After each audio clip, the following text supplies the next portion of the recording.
All right, it's Monday, May 22nd, 6 p.m., 6:12 p.m.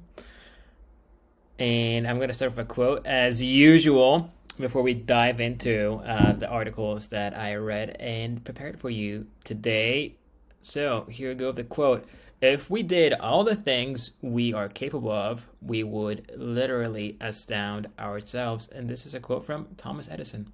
Well, the guy who is responsible for the light bulb, correct? Yeah, I guess definitely when you're sitting today and hearing this quote, maybe consider, hey, what if I got off my ass and did that thing I was supposed to do last week? You'd probably or literally astound yourself. I agree here with Thomas. So, a bunch of articles. The first article is from the Generalist. Really recommend this newsletter slash they just write articles. They're really cool. And this article is entitled "Where Do Great Ideas Come From?"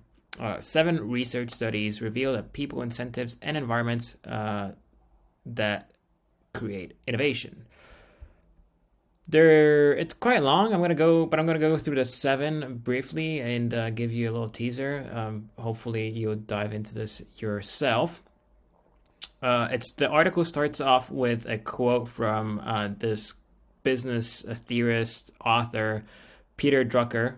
He wrote High Output Management, if I'm not mistaken. And the quote goes, "Ideas are cheap and abundant," the management expert said. "What is of value is the effective placement of those ideas into situations that develop into action." So yeah, this like basically yeah, like you can come up with ideas all day. It doesn't matter. You just have to, really what matters is like executing them. But recently, and this was kind of taking as some wisdom, and people were repeating this as a mantra. However, there are a bunch of studies coming out, and we just see this across society. But Stanford University came up with studies entitled "Are Great Ideas or Ideas Basically Getting Harder to Find?" And basically, the answer is yes. So this article kind of comes up with or kind of assembles a bunch of research papers to give you some insights where the great ideas come from. First is good incentives. Might sound obvious. They give an example from the academic world where they had this national, basically they had this thing, the 2 funding groups, or like the National Institute of Health and the Howard Hughes Medical Institute.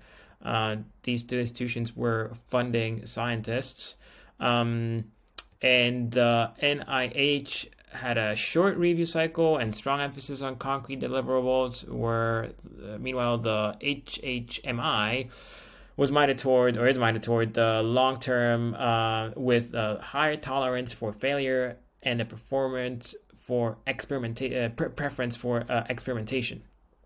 Basically, unlike the NIH, the HHMI funds people, not projects.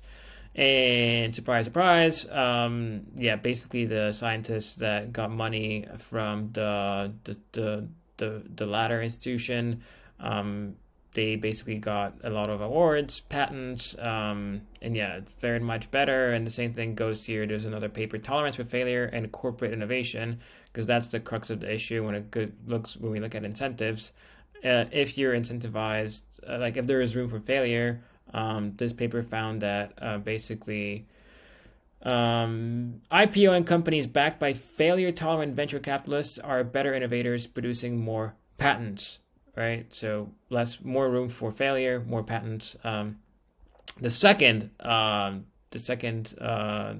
important, I guess, part of having great ideas or circumstance or environment is just being. It's entitled. The section is entitled "Outsiders," and there's this the phrase from Buddhism, like beginner's mind, and that's very important. Long story short, they mention a bunch of studies, like this example of like carpenters being prompted with safety concerns in carpentry and roofing, and inline skating, and basically they come up with great solutions. And the conclusion of this section is Find someone from an analogous, like when faced with a problem that requires novelty, don't simply ask your peers or industry experts. Find someone from an analogous market that brings a beginner's mind to the problem. And most likely they'll have a different way of looking at it that could help you innovate or just push you, like if you're just stuck with an idea, I guess, or a problem, could help you solve it. Third is collaboration for great ideas. A bunch of papers cited here again, some cool stats, but again, TLDR. Yeah, like if you're doing stuff on your own, you maybe it will take longer for you most probably, and it'll be just harder to come up with a solution to a problem or just get a new idea off the ground. Um, so yeah, it's there's a quote from this book, Where the Good Ideas Come From. The ground zero of innovation was not at the microphone; it was at the conference table. Right? Discuss, discuss, discuss. Vent your ideas. Get ready to be challenged. Fourth, interesting. It's in the fourth section is entitled Superstars.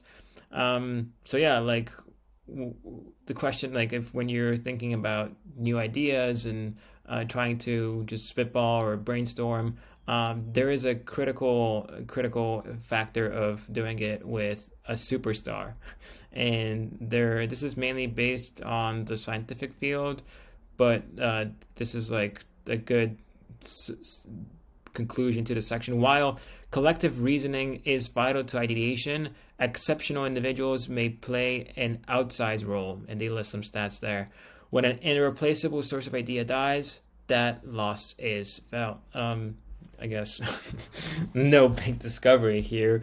Basically, yeah, get smart people to be your friends and just talk with them and try to innovate with them. Don't partner up with a co-founder who you find a half-wit. Find to be a half-wit. Anyway, fifth section is brokers. This is actually more of like organizational innovation for more like corporates, but basically you need to be in the know. And there's a cool stat here from I'm just gonna find it one sec. Sorry. So yeah, basically lower network constraint scores were more likely people who had lower network constraints, so people who are better connected in an organization, or just people who kind of, you can extrapolate this to, I guess, life and just reading different things, meeting with different people, having friends from doing all sorts of things that are not maybe in your domain, are more likely to receive positive performance reviews. So the people in the corporation in that study were most likely to receive positive performance reviews, promotions, and higher salaries. The traditional corporate cultures often overly encourage operators to focus on narrow execution. Brokers are the ones that reap the rewards. If you want to increase the quality of your ideas, find a structural hole and make it your own. That's the conclusion. Intrinsic motivation, section number 6. Basically, if there are external or extrinsic motivators like high salaries, social perks, and research funding. And then there are the intrinsic motivators for scientists, like independence, responsibility, or the desire for intellectual challenge. And again, surprise, surprise, external motivators had mixed impacts. Scientists motivated by a high salary worked fewer hours, albeit only in one subgroup of the sample. Subjects motivated by job security tended to have lower creative output, but the people who are driven by intrinsic motivators, and who chose their positions because they provided more independence and fulfilled their curiosity, worked more hours, and had more patents to show for it. So cool. What does it mean for you as the person who is maybe thinking of starting a company or just dealing with their life? If you don't like something, you're not interested in that, even though the money might be incredible, don't go for that job or don't try to build a product in that area, because in the end, most likely you'll fail against the people who are intrinsically motivated. to crush it. So find something, and if hopefully there is this one thing. If not, just spend more time and be thinking about it. What are you intrinsically motivated by? Like, there's this maybe aspect of independence, responsibility, but also like your interests, and then dive into that. And 7, and this is a really I guess the most interesting and surprising part of the article, entitled "Where Do Great Ideas Come From?" This aspect of elders, and basically, here's like I'm going to read a short part from the article. Over the 20th century, it has risen by 6 years, it being the age at which notable innovations are achieved. Largely due to the extended education innovators now need to undertake. In the 1900s, the peak ability to generate a great innovation arrived at approximately 30 years old. By 2000, it was nearly 40. So yeah, basically, it's like kids, like babies are not born as, machine learning experts, and there's so much new things, so many new things coming out these days, that you have to spend way more time to build out expertise and knowledge in that area to actually be able to innovate in a given subdomain. So I guess old people, it's like age innovation. And I read I read an article somewhere else about this, like the average age of founders in Silicon Valley, and it's actually also on the rise. It's like older and older people who worked in startups, but also not necessarily, but mainly they've worked and they just built up this expertise and knowledge how to build companies, technology companies, and are growing at it. And maybe one caveat I didn't mention, it's like the average age of successful founders in Silicon Valley, because I guess there are a lot of people who are young who are trying to start something, but they fail and then they go work at Google or Facebook or something. No, like I mean like successful founders. All right, this is it. The Generalist, Where Do Great Ideas Come From? Check it out. I'll put the link in the show notes. I got 2 shorter articles. First is the Starbucks test from Mark Randolph. This guy's, I think, the co-founder of Netflix. And basically, a cup of coffee could be the fastest way to the perfect pitch. And he recommends that you go around Starbucks. Basically, you have an idea and you're going to be raising probably these presentations are high stakes. So, or you want to convince the key hire to come on board or something. Basically, you need to practice your pitch. And you might think, how do I practice it? Do I do it in my head, or do I just talk to you can explain to your parents or your friends. But best thing to do is to explain to strangers, because they might have the most valuable insights, not knowing you, and they might not hold back with any harsh feedback. So for consumer-facing products or services, he just recommends, grab $100 and do 20 interviews at a Starbucks by buying people coffee. And the key is asking the right questions, right? So skip the generic, what do you think? Instead, ask pointed questions like, after hearing the pitch, tell me, what does our company do? How does the service work? Who might use this and for what purpose? Would you want to use it? Why? For what? The answers to these questions will reveal the clarity of your messaging as well as your future customers' pain points, needs, and desires.